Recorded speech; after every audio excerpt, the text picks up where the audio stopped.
Welcome back to Unfair Housing. I'm Morgan Cardinal, and with me today is Alicia Magazoo. As a reminder, this podcast is not meant to be an exhaustive discussion of the history of housing segregation and housing discrimination, nor is it meant to create a division or instill guilt, but rather to educate our listeners on what shaped our neighborhoods and our social perspectives, so that we can be better guided in our efforts to improve our future and avoid repeating the mistakes of our past. We welcome your comments and lively discussion on the topics we raise, but we ask that you use kindness and consideration when making and responding to comments, and that you refrain from using threatening or violent language. So let's get started.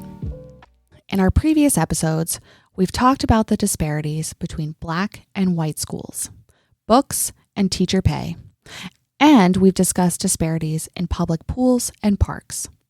But what we haven't discussed is how Black tax dollars were disproportionately used to fund those better public services enjoyed by white Americans, while Black communities were neglected and ignored. Property taxes are what we pay to live in a civilized society. At least that's the way Justice Oliver Wendell Holmes saw it. And I tend to agree. However, how those taxes are collected and the manner and means to which they're used and distributed have been far less than civilized, particularly for taxpayers of color. While property taxes are meant to provide public services, these services have not been, and in too many cases continue not to be, distributed evenly across the local government's jurisdiction. Even when taxes collected in lower income minority neighborhoods are disproportionately higher than property taxes collected in comparable white and, quote, nicer neighborhoods. Despite popular understanding in general, historically Black neighborhoods do not lack sidewalks, paved roads, adequate street lighting, quality schools and parks, and access to clean water because they did not pay property taxes to fund those things, but rather their property taxes were too often used to fund projects they would not have access to in white neighborhoods. A review of property taxing practices across the country throughout history reveals that Black Americans have paid higher property taxes, comparatively speaking, than many white Americans living in higher market value neighborhoods, meaning a smaller home on a smaller lot in a Black neighborhood was, and sometimes still is, assessed at a higher rate or value than a larger home on a larger, more developed lot in a neighborhood with majority white residents. For example, let's look at land valuation in 1919 in Macon County, Georgia, where Black-owned land was taxed at $1.51 less per acre than white-owned land. However, by 1934, Black-owned land increased to being taxed 9 cents more per acre than white-owned land. Now, maybe you're thinking there's a reasonable explanation for this significant change. Perhaps the value of Black-owned land increased due to its marketability or its proximity to desirable areas such as beaches or thriving town centers. Though if you've listened to our other episodes, that may not be where your mind went. Well, it turns out Black Americans who were lucky enough to purchase land, particularly farmland, were often sold acreage white landowners deemed undesirable, meaning the land was too rocky, swampy, or the soil too thin to farm on. The land was far from access to transportation or water sources. The land was far from town centers. You get the idea. So not land that should be valued higher or taxed higher. Another example, in 1901 Virginia, a Black-owned acre was valued at $4.08 per acre on average, whereas an acre owned by a white person was valued at $4.68 on average, so pretty similar. Yet at the same time, the U.S. Census estimated the actual value of a Black-owned acre should have been about half that of a white-owned acre. So assuming the average assessed value of a white-owned acre was the true value of the property, though it likely was not, a black-owned acre should have been assessed closer to $2.34 per acre. In today's dollars, that would mean Black landowners were paying about $2,500 more per year in property taxes than they should have if their land was valued properly and taxed equitably.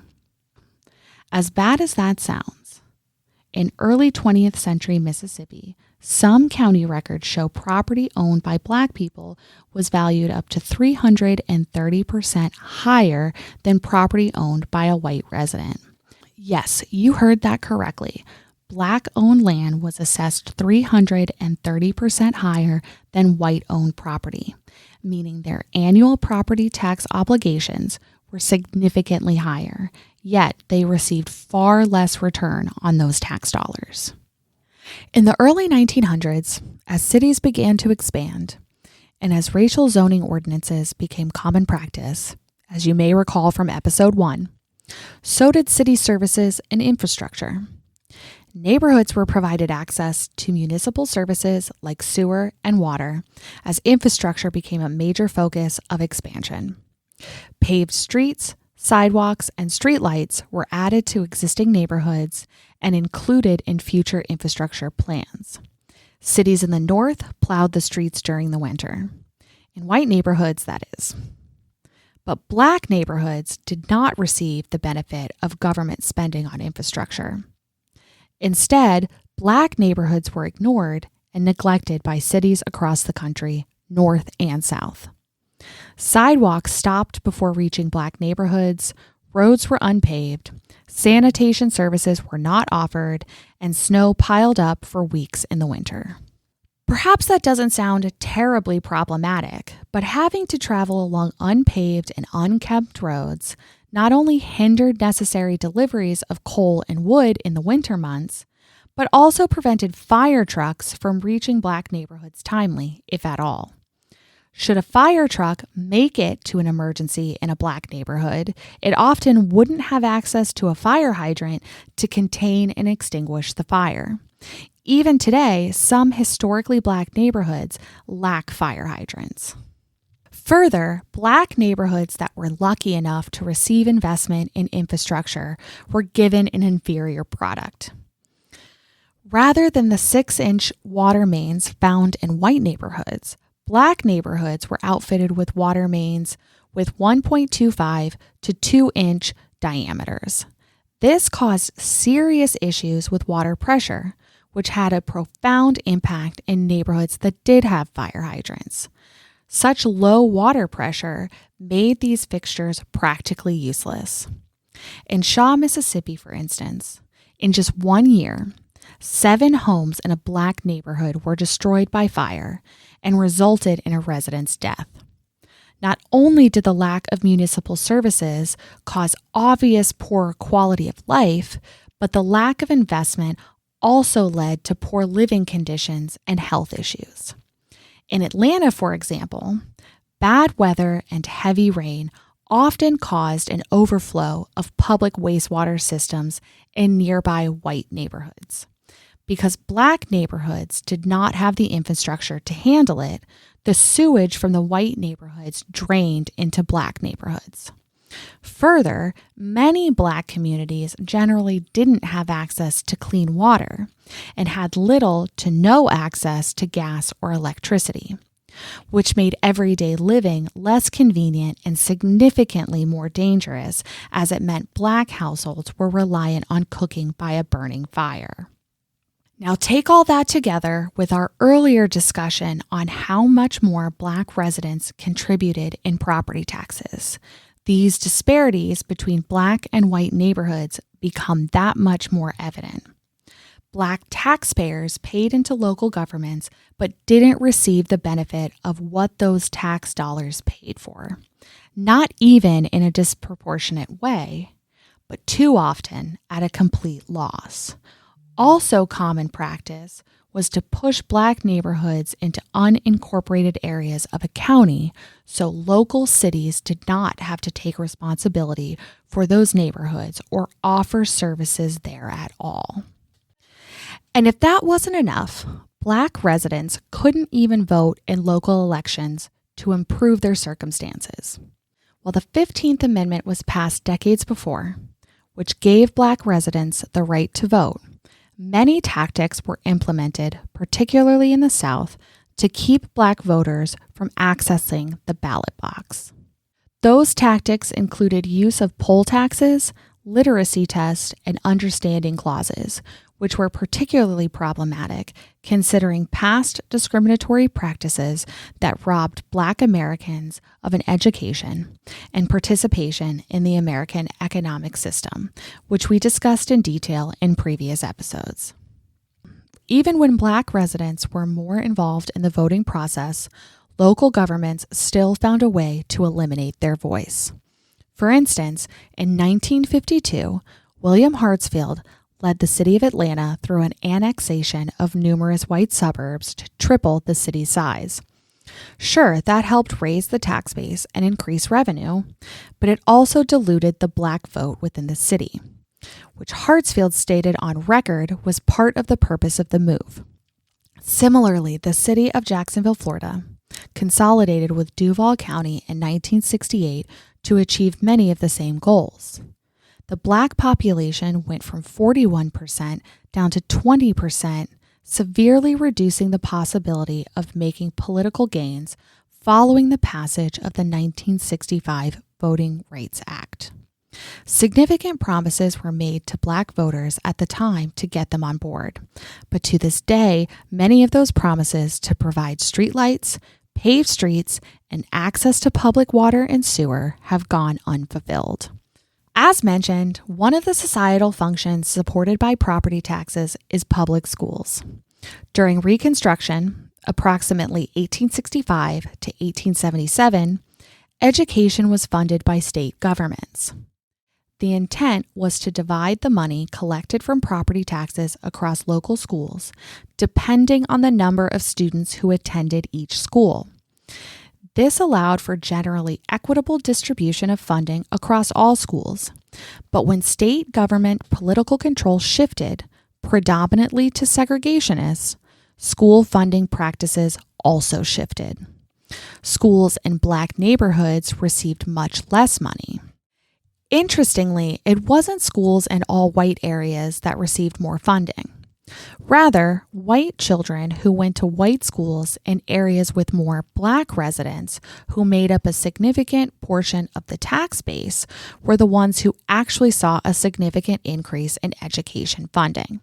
So think of white schools located near plantations where the plantation was owned by a single white family and numerous Black residents who also paid property taxes worked the land. The disparity was extremely significant in some areas, like in Mississippi. In majority white Itawamba County, the county received $5.65 per capita for education. Yet in Washington County, where the white population was only around 25%, the county spent more than $80 per capita. But of course, not on Black students. That funding went to white students who attended white schools. So as you can see, white students in predominantly Black counties received great benefit from Black taxpayer dollars. As funding practices shifted from control at the state level to the local level, disparities did not improve. Results from a 1941 study showed every Southern county that was majority Black did not spend more than $15 per Black student. In Brunswick County, Virginia, the disparity was far worse. $45 was spent per white student, but only $3 was spent per Black student, even though Black taxpayers contributed more than a quarter of the money spent on education. Many white people during this time believed their tax dollars were funding the needs of Black residents, but as you can see, Black taxpayers were often funding services for white residents. A study conducted by Charles Kuhn in 1909 indicated had money been spent on students based on race, Black schools should have received much more funding each year than they actually did. For example, the study showed Black schools in Virginia were owed over $18,000 more in education funding than they received. More than $26,000 was owed in North Carolina, and Georgia came in with the largest theft at more than $141,000. As a result, Black communities had to fundraise to maintain appropriate funding for education and at times rely on donations for school buildings. We'll take a quick break, and when we return, Alicia will discuss the Agriculture Adjustment Act and the story of Edmondson, Arkansas.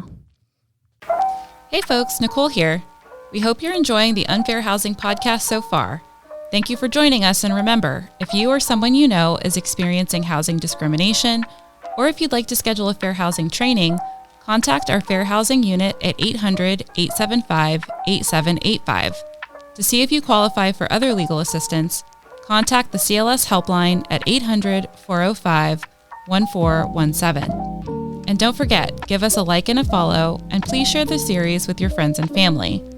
Also be sure to follow CLS on Instagram, Facebook, and X. You can also visit our website at legalaccessforall.org.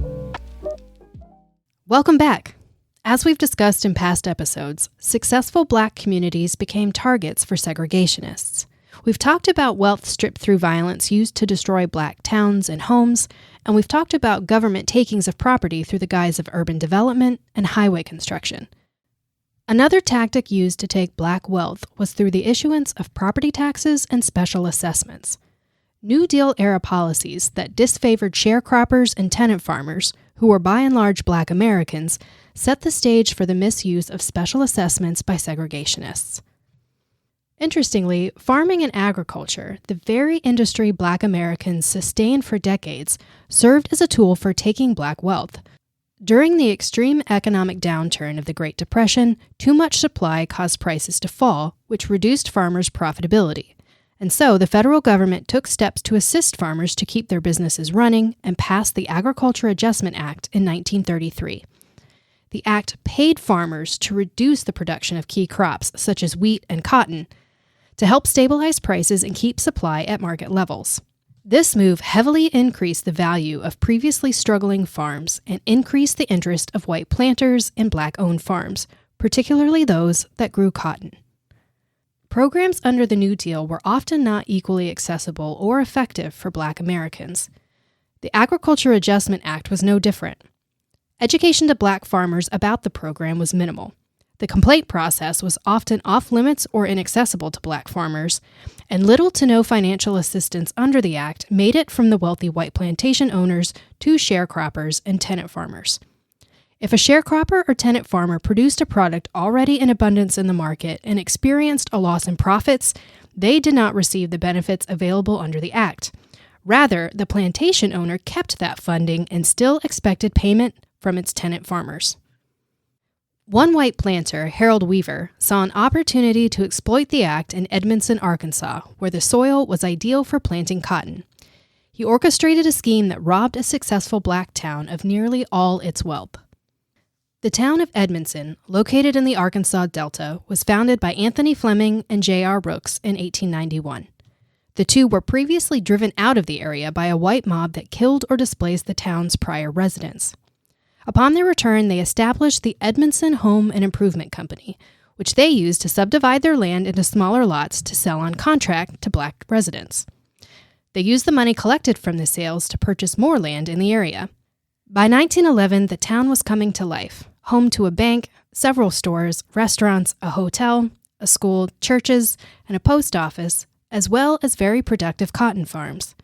The town was a testament to what Black residents could build when not faced with discriminatory practices. The town's success drew attention from segregationists who came up with a plan to take the land. To start, the county closed the town's school, leaving 515 children displaced. Next, Harold Weaver used a Black straw buyer to purchase land in town. The straw buyer misled the Black sellers, stating he could bring industry to the area. Instead, Harold Weaver ended up with the property and opened a commissary, whiskey store, and a dance hall. Weaver and the county needed to employ a larger scheme, however, to take over the town. The last step in dismantling the town was to implement a special improvement district that included the entire town of Edmondson. The funds collected for the district were allegedly going to fund a drainage project. No one in the town was notified of the special assessment, nor were they notified when the tax was due or past due, and eventually when the tax sale occurred. Why? Because the county failed to perform its statutory duty to publicly announce the sale, and there's no record a sale was ever actually held. Under the law, the result was the land became property of the state.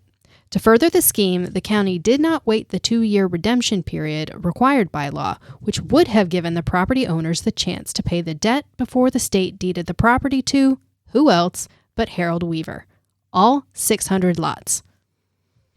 After acquiring the town, Weaver proceeded to evict residents and tear down buildings, homes, streets, and farms. He either replaced them with cotton farms or simply left the land vacant, which the federal government also paid him to do under the Agriculture Adjustment Act.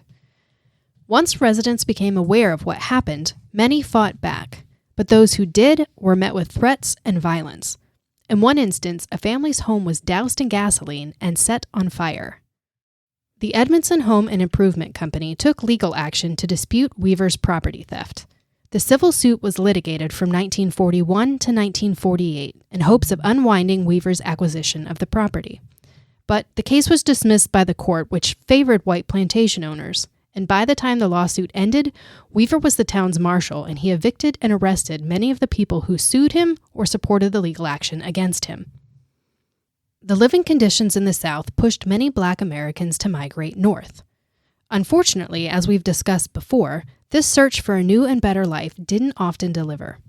Property valuation in the North was no more favorable to Black Americans than it was in the South.